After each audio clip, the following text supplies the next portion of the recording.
the Lord. Have a blessed day. இந்த நாளின் வேத வசனம் சங்கீதம் 19:14. என் கண்மலையும் என் மீட்பருமாகிய கர்த்தாவே, என் வாயின் வார்த்தைகளும் என் இருதயத்தின் தியானமும் உமது சமூகத்தில் பிரீதியாயிருப்பதாக. ஆமென். அன்பான தேவ பிள்ளைகளே, நமது பேச்சில் கவனம் தேவை.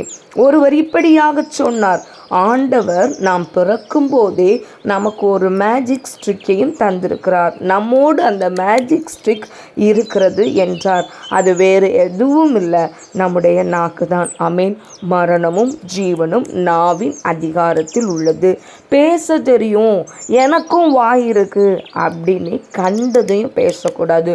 உங்கள் வாயின் வார்த்தைகள் மிகச் சுருக்கமாக இருக்கட்டும், அதுவும் ஆண்டவருக்கு பிரியமான வார்த்தைகளாக இருக்கட்டும். அப்படி ஆண்டவருக்கு பிரியமாக நீங்கள் பேசும்போது அவர் உங்களுக்காக செயல்படுவார். எப்போதுமே நம்முடைய மனசில் ஒன்று சிந்திக்கணும், நாம் பேசுகிற வார்த்தைக்கு பவர் உண்டு. அது வாயிலிருந்து புறப்பட்டு விட்டதென்றால் அதை திரும்ப எடுக்க முடியாது. ஆகவே தான் ஆண்டவரிடம் தேவ மனிதன் இப்படி ஒரு விண்ணப்பத்தை வைக்கிறார். என் வாயின் வார்த்தைகளும் என் இருதயத்தின் தியானமும் உமது சமூகத்தில் பிரதியாயிருப்பதாக.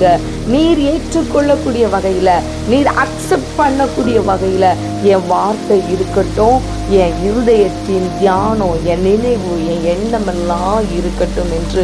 அதே போல தான் இன்னைக்கு உங்கள் வார்த்தை ஆண்டவருக்கு பிரியமா? நீங்கள் இருதயத்தில் சிந்திக்கிறீங்களே, அது ஆண்டவருக்கு பிரியமா? இதை ஆண்டவர் ஏற்றுக்கொள்வாரா என்று சிந்தித்து பேசுங்கள், சிந்தித்து நினையுங்கள், உங்கள் நினைவுகளை சீர்படுத்துங்கள். God bless you.